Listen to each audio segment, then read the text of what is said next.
Привет!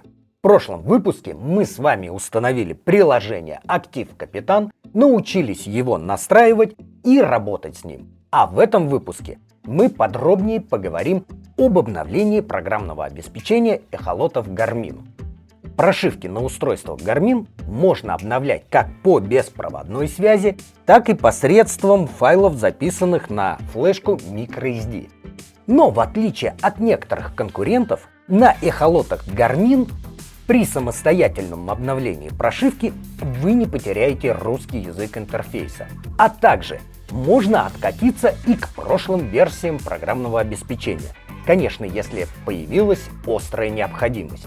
Например, в настоящий момент бытует мнение о том, что Panoptix LiveScope дает наилучшие результаты на 34-й прошивке головного устройства и прошивке 2.58 блока GLS 10. Поэтому, помимо прочего, научу вас, как самостоятельно откатиться на примере именно этих прошивок. Итак, перед нами эхолоты Garmin 2 Ultra и UHD 2, а также блок GLS 10 с 34-м датчиком Panoptix LiveScope, предоставленный для тестов и обзоров магазином Александр Ховрина. Кстати, для подписчиков нашего канала магазин предоставляет скидки, поэтому обязательно подписываемся прямо сейчас. Ссылку на магазин найдете в описании. Теперь давайте обновлять эти приборы полностью. Начнем с беспровода. Для этого нам понадобится приложение Актив Капитан. Но это мы подробно рассматривали в прошлом выпуске. И чтобы не повторяться, давайте посмотрим из него фрагмент. Смотрим мои устройства, видим, появилась 2 Ultra и доступное новое обновление программного обеспечения. Эхолоты Garmin можно обновлять по беспроводной связи. Но это необходимо делать правильно. Дело в том, что бывали случаи выхода приборов из строя, и причина тут банальная – флешка. Оказалось, что у нас люди со специфическим менталитетом покупают дорогостоящий прибор, но при этом не только не читает мануал, но и приобретает к эхолоту флешки подешевле. И, как приговаривал балда сукаризный, не гонялся бы ты, поп, за дешевизной. Ну, это вообще как? Купить эхолот за 300 тысяч рублей, но выкруживать копейки и покупать флешку за какие-нибудь там 100 рублей. Дешевые китайские поддельные флешки низкого качества имеют тенденцию сбоить и выходить из строя в самый неподходящий момент, унося за собой и эхолот. Согласно рекомендациям Garmin, для замены прошивки необходимо завести отдельную флешку высокого качества microSD объемом от 8 до 32 гигабайт. А у нас, как всегда, мало того, что купит карты BlueChart у левого продавца, записанные на самую дешевую флешку, так еще и на этой дешевке устанавливают обновление.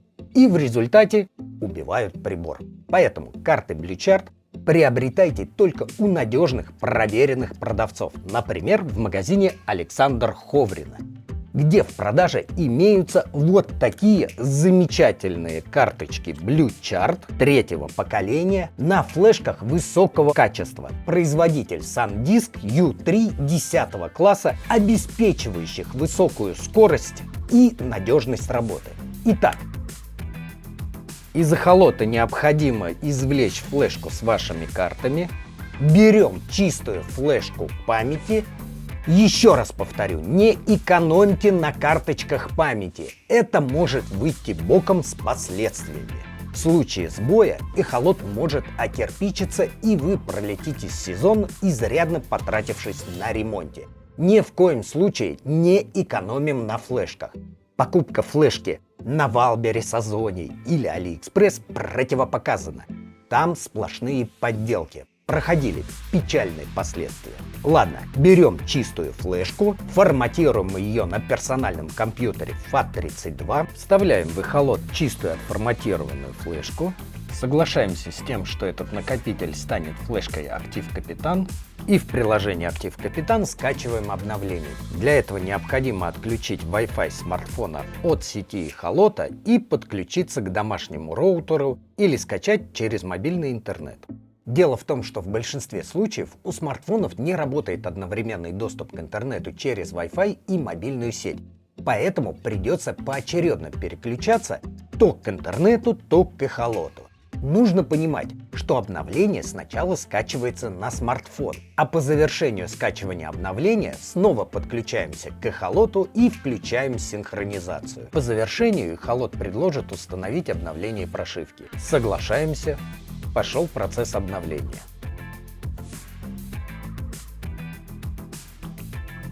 Перезагружаем прибор.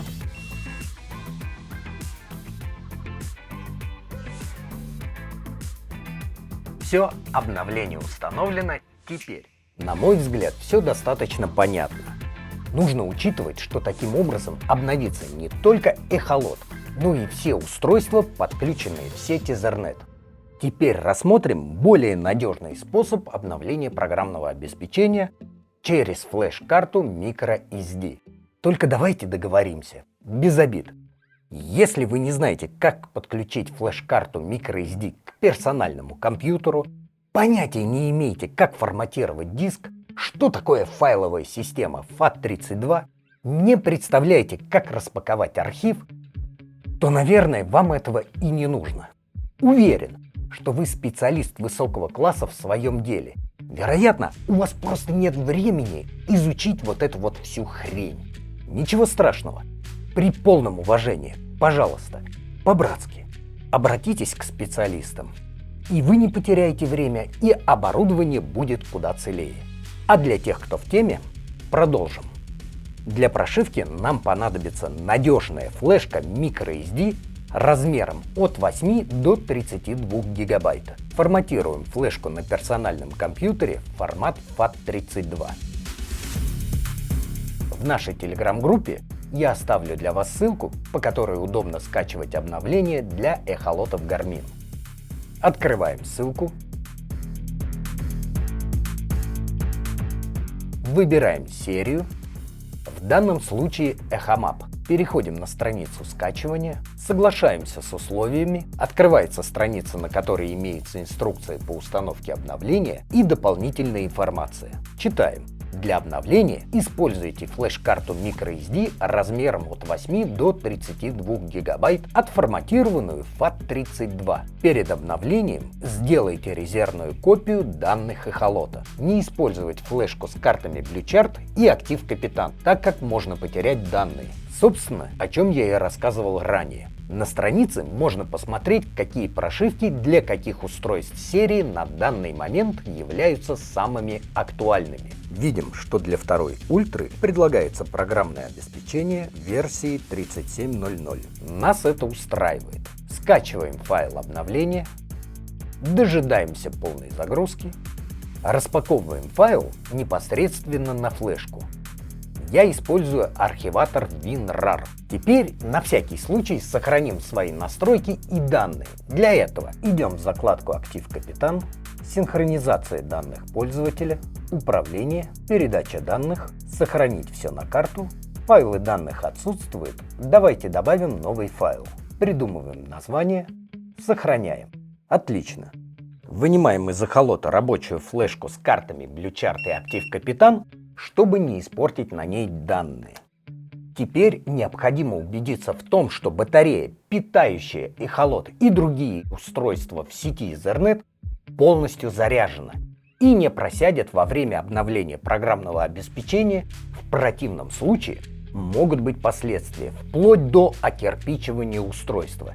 Теперь вставляем в аппарат флешку с прошивкой. Эхолот, почуяв неладное, предложит запустить обновление. Соглашаемся. Процесс обновления запущен. Необходимо понимать, что также будут обновлены все активные устройства, находящиеся в сети Ethernet. Процесс обновления закончен. Прекрасно. Проверяем и видим, что эхолот обновлен до версии 37, а блок GLS 10 до 2.79. Итак, с обновлением разобрались, теперь давайте научимся откатывать прошивки до необходимой нам версии. Хотя и в редких случаях, но может понадобиться. Например, в настоящий момент бытует мнение среди рыболовов о том, что Panoptix LiveScope показывает наилучшие результаты с 34-й прошивкой головного устройства и с 2.58 блока GLS 10. И хотя я сам к этому отношусь скептически, все же, если это кому-то нужно, то, как говорится, пожалуйста. Так, в нашей телеграм-группе я оставлю ссылку на 34-ю прошивку, как для эхолотов серии EchoMap, так и для серии GPS Map. Не перепутайте. И там же найдете прошивку 2.58 для блока GLS 10. Берем надежную флешку microSD высокого качества U3 10 класса размером от 8 до 32 гигабайт. Умоляю, не экономьте на флеш-картах. Левая поддельная флешка может дать сбой во время прошивки и угробить дорогостоящий прибор. Приобретайте флешки только в надежных местах. Ладно, форматируем флешку на персональном компьютере в формат FAT32. Скачиваем 34-ю прошивку по ссылке.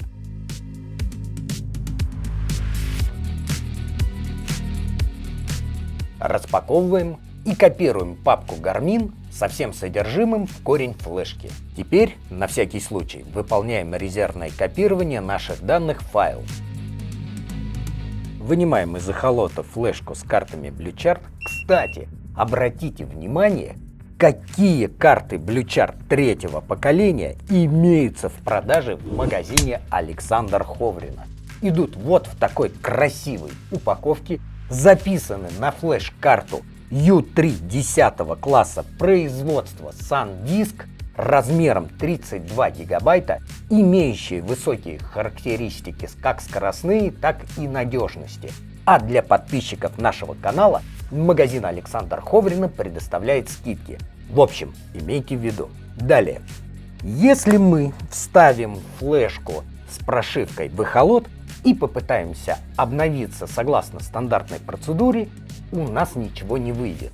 Аппарат произведет видимость обновления, перезагрузится, будет писать умные фразы, но программное обеспечение останется прежним. Для того, чтобы установить прошивку версии ниже установленной, то есть откатиться, необходимо выполнить принудительное обновление программного обеспечения. Для этого гнезда флеш-карт должны быть пустыми. Выключаем эхолот и отсоединяем эхолот от сети Ethernet.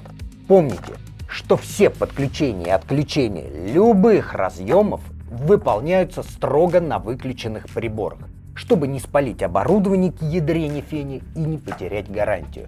В данном случае отключаем Ethernet, чтобы не перепрошивать остальные устройства, подключенные в сеть.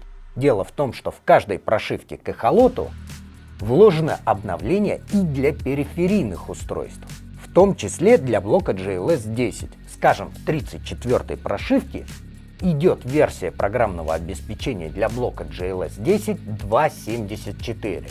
Ну а так как в итоге нам необходимо 2.58, то совершенно незачем лишний раз перепрошивать блок и терять на это время. Теперь внимание!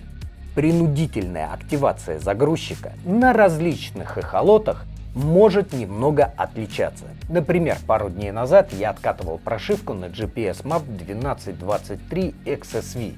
Там процедура была следующая. На эхолоте необходимо зажать клавишу питания и удерживать до второго длинного сигнала. После чего на экране появится надпись Recovery Loader Ready.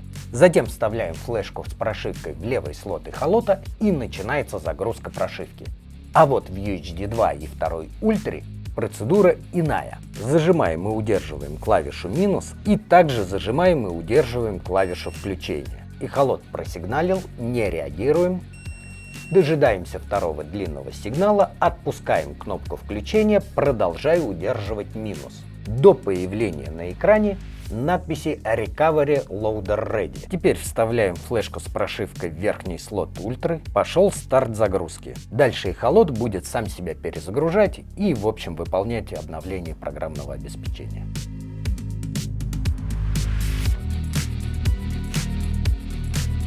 Дожидаемся завершения и смотрим информацию об устройствах.